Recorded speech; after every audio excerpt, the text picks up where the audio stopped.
Hello. So we've just come to the official completion of our pilgrimage here in Avalon, and it's been nothing short of spectacular. The sites that we visited and the downloads that came through, and how it was one synchronicity after the next and one miracle after the next. Everything here really unfolded in the most perfect way. But what I wanted to share in this transmission is really about my deeper understanding of anxiety and of claustrophobia. And each time I feel like my mind has really kind of like has a grip around it, it just keeps deepening, and I guess like it does. So I think a few years ago, what came through to me when I was working with anxiety, writing about anxiety, was that there is not enough space within myself because I'm being afraid of taking up space in the world. And it comes from Carl Jung calls this the negative mother complex, whereby there is such an intensity of self criticizing, such that our own needs, we invalidate them, and because of that we don't take up space in the world. And this was what I was experiencing with claustrophobia, not offering space to myself and not offering the different parts of myself space. And what I thought at that time that would help me would be if I were to actively vocalize my needs and to be more willing and courageous in taking up space. And I did that to the extent that I knew how, of course. And a few days ago, when we were going off the beaten path, going up the Glastonbury tour, there was so much space. It was just the three of us and no one else around, and it was just us in vast nature. And I felt the most intense experience of anxiety, of being out of control, of not having space, even though I'm like, are you kidding me? There is bountiful space around. And at that time, what I realized was anxiety was me keeping down all the emotions that I didn't want to feel, that I didn't know I had, and maybe didn't want to feel at bay, so that I don't have to deal with the consequences of owning these emotions. And when I felt a tinge of anxiety emerging, I shared that with Celeste and with Shamia, our guide, and immediately he said, like, okay, if you're angry, if you're frustrated, if you're pissed off, just express it, let it out.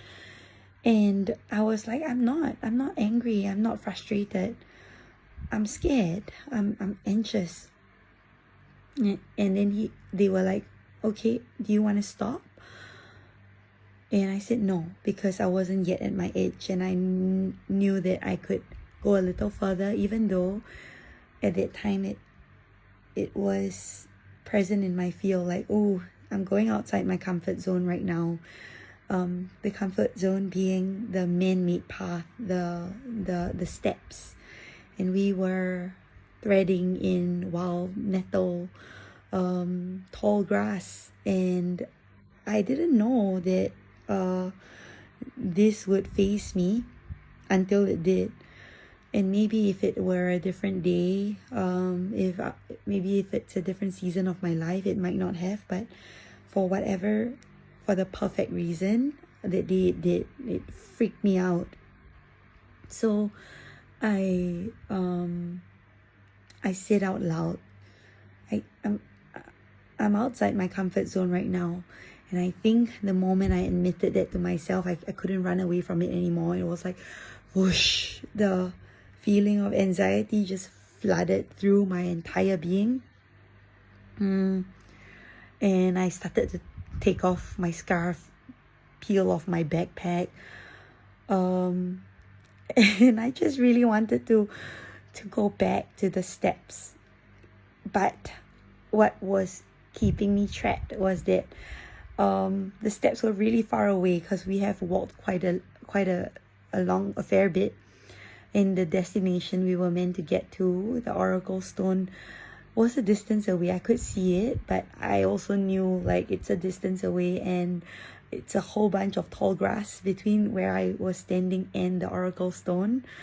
So I did feel trapped in that moment. And then I was looking out at the landscape, and it was just vastness. And the day before, I was right there at the tour, and as I looked at the vastness, I was like, wow, this is incredible, it's so beautiful. And in that moment, the vastness just freaked me out, because I was like, where is the path? Where is the damn path? So what came through, I think at that time, Shamya and Celeste were like, okay, if you need to scream, just scream, we'll do it with you. I was like, I don't need to scream. I'm fine. I'm just going to breathe. And I stood a distance away so that I could be alone. Because the feeling of having people fuss over me, even with like beautiful intentions, would make me feel even more overwhelmed, because there's a feeling of like, oh no, I'm causing you inconvenience. And when I stood a distance away, I think I was like deep breathing, and energy just took over. My body started vibrating, especially my feet that were connected to the ground. My shins, my feet, my knees were vibrating. It was like I couldn't move them. And then I started to release. I started to sound, and I shocked myself, because what I realized was that some of the sounds that came up, they were primal and they were angry. And then it occurred to me why I was angry. It was about situations that I bound myself to. I kept myself stuck within. I entrapped myself within, which in a way explains the claustrophobia of not being able to escape, because I have the key, yet I'm not letting myself out. So when it's being mimicked in the external reality, whereby whether it's a crowded tube or a crowded street, or being in the theatres in London, whereby the seats are not huge and the aisles between the seats are narrow, it would give me the same sense of being entrapped, imprisoned, helpless. So in that moment, I just felt the need to full out release, and thank God I felt safe with Celeste and Shamya. Otherwise, I don't know what would have happened if I didn't. And they were the kindest space holders. I am so grateful that it is the two of them who were there. And they released with me, they held space. And what I connected with was so much anger, rage, sadness, sorrow, grief, and all of these things that I do think that they would come up in daily life, but they come up as such subtle, with such a subtle energy that it's easy to ignore them and just get on with life. And this is why I feel like daily meditation makes such a huge difference. When I do have a discipline to take my daily sits, it really feels like setting a snow globe down and watching the snow just settle, whereby I can see the imagery, the figurines inside the snow globe clearly, the figurines of the day. And I haven't actually made time to just sit in stillness and silence. I've been doing guided meditations, which is different from just sitting with myself and allowing the whirlwind maybe of thoughts to just like settle, simmer, so that I can hear the quieter voices a bit better instead of only the obvious louder ones. So what came up was that these were not new things. I knew these things already, the insights and realizations. But what I think really moved me was how urgent their cries were. And it's simply from being reflected out in nature. The parts of me that were domesticated and neat and sanitized and maybe even sterile,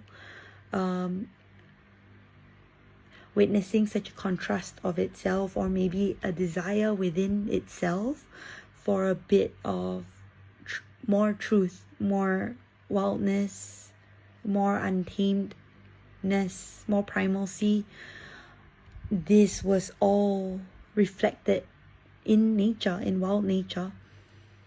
And the wildness is the very thing that perhaps through the perceived safety of control, I've been avoiding or holding at bay, which is such a trip because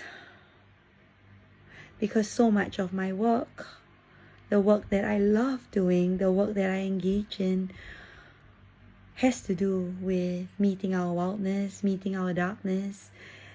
And here, when I'm at it feels like the floor of the next level, the level beneath of my own underworld, I'm really meeting with huge resistances of exploring these areas or expressing these areas. So with the release, it felt like such a breakthrough of that floor, in which I could meet and own yet another level of primalcy and the opposite of neatness within myself. So yeah, that is just one experience.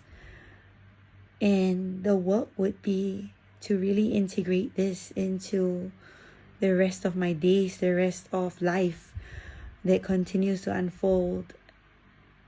To make these decisions, whether I'm going to just stay on the man-made path of the steps or to venture into the infinite landscape of wild nature. And this has been such a potent experience for me, and I'm still reveling in it right now.